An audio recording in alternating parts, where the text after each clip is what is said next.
I'm going down, baby. Woo. But you ain't around, baby.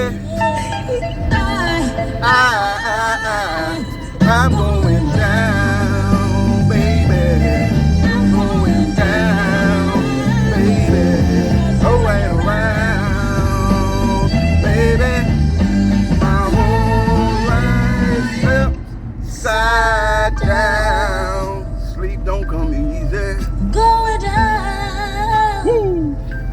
Cause you ain't around, baby.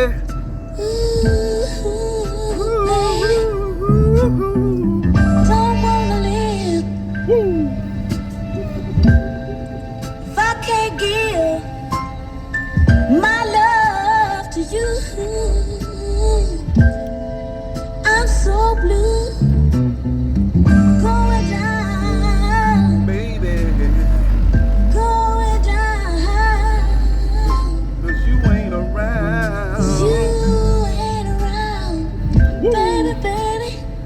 Dedicated. Sorry, sorry, sorry, sorry. Sorry, sorry, sorry, What did I do sorry. wrong? Yeah, yeah. Please forgive me, baby. And come on home. Come on home, Going down, baby. going down. Oh, yeah. What's good? YouTubers and YouTubettes. This is JB Sports, back again with another one. Gonna talk about the sweet science, the sport of boxing. Got a lot of misinformation going on the internet. Got a lot of capping going on in these YouTube streets. And I'm here to set the record straight and let you know what's the real and what's the cap.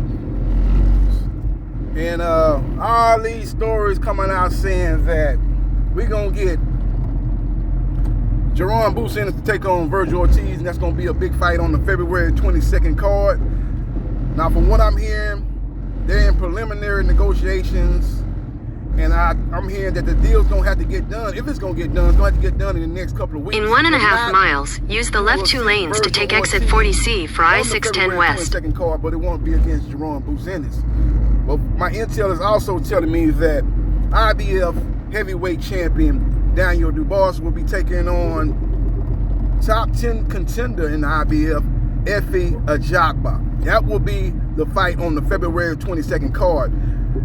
Now, it's a chance that fight will be the main event, and it's also a chance that fight will be the co-main event, depending on if Jaron Boots-Ennis and Virgil Ortiz are able to come to agreement in their fight. That fight could possibly be the main event, or it could be the co-main event, because we are talking about the IBF heavyweight champion, and as we know, the heavyweight division is the glamour division in the sport of boxing. I'm also hearing that Shakur Stevenson versus Kid Austin, Schofield. You know, it's a lot of people out here saying that fight could possibly happen. That Schofield got on his Twitter page and added Shakur Stevenson, said that now that the Zapata fight has fell through, I'm available and let's make the fight happen. And he was basically calling out his own promoter, saying that Oscar De La Hoya, let's make this fight happen. Shakur Stevenson say, why is you atting your own promoter? Get on the phone and talk to your promoter and let's get the fight done.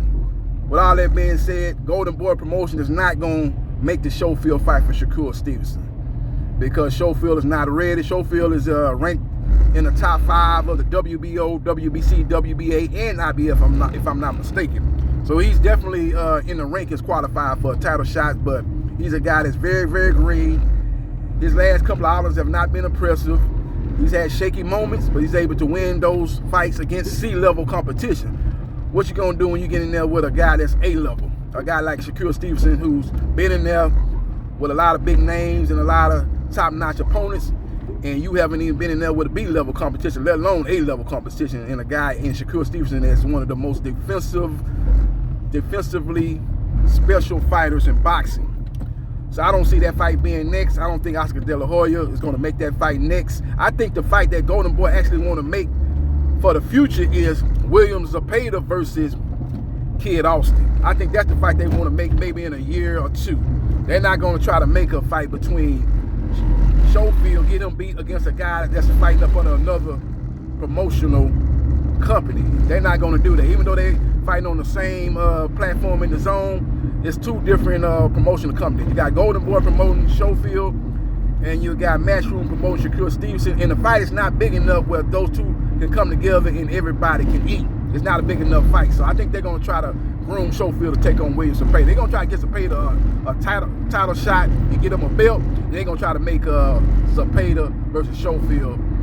That's going to be their big fight at 135 for Golden Boy Promotions. And with all that being said, we're going to get Shakur Stevenson to take on Jim Cordina. That's going to be the fight. That's going to be on the February 22nd card. So look for In a quarter mile, Shakur use the Stevenson left to 2 come lanes back, to take exit 40C for I-610 West. long anticipated ring return after having surgery on his hand. He'll be taking on Jim Cordina, who's a former champion at 130 pounds. His last fight, he got knocked out. But I think the large reason why he was knocked out was because he was weight drained. He probably stayed at that weight. Use the left 2 lanes to take exit 40C. Kind of like Errol Spence Jr. in the Terrence Crawford fight. He probably should have left 147 a fight or two earlier. I don't think it would have changed the outcome. I just think Continue on Crawford is a better I-610 fighter West than for him. 5 I know miles. Crawford is a better fighter than Spence, but it wouldn't have been a devastating one-way traffic type of fight that nobody anticipated that it turned out to be between Crawford and Spence. I think it'll be a much more competitive fight if Spence would have fought him probably at 154 instead of fighting him at 147. If he was going to fight Crawford at 147, he probably should have fought Crawford at 147 after the Mikey Garcia fight.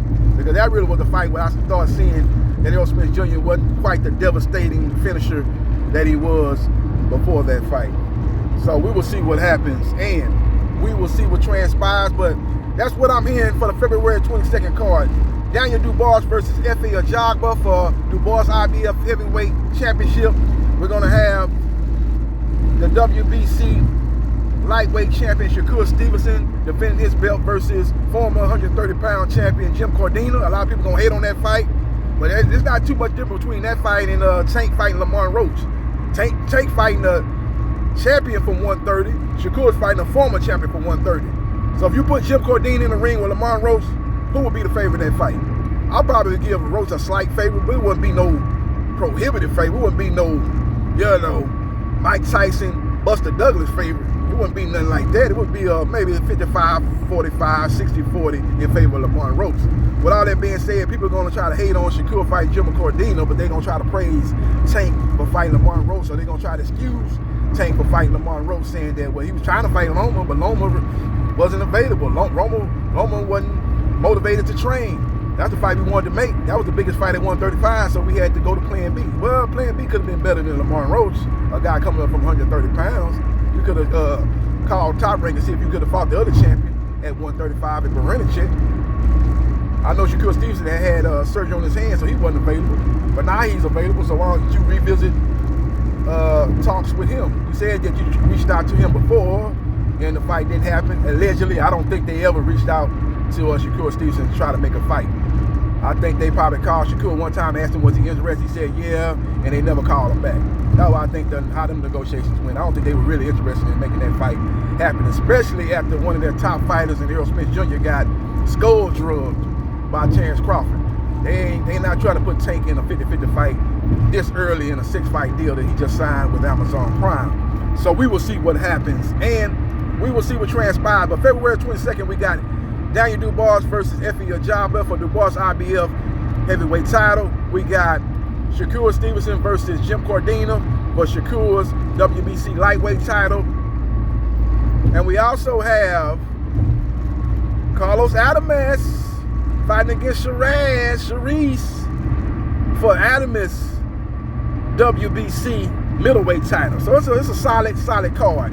Now if they can finalize Boots versus Ortiz, that would turn that card from a solid card to a great card. But right now, man, you can't hate on the card. Even if they don't get the Boots versus Ortiz fight done, it's still a strong B-level card where we got the champion in the heavyweight division fighting in that card. We got the champion in the middleweight division fighting on that card, and we got the champion in the lightweight division fighting on that card. So you can't be mad at that card the way it's playing out so far. So hopefully we'll be able to get some great news and get some other fights added on to that card to get that card going from a good card to a great card. So we will see what happens, and we will see what transpires. Follow me on Facebook, Gerard Briscoe.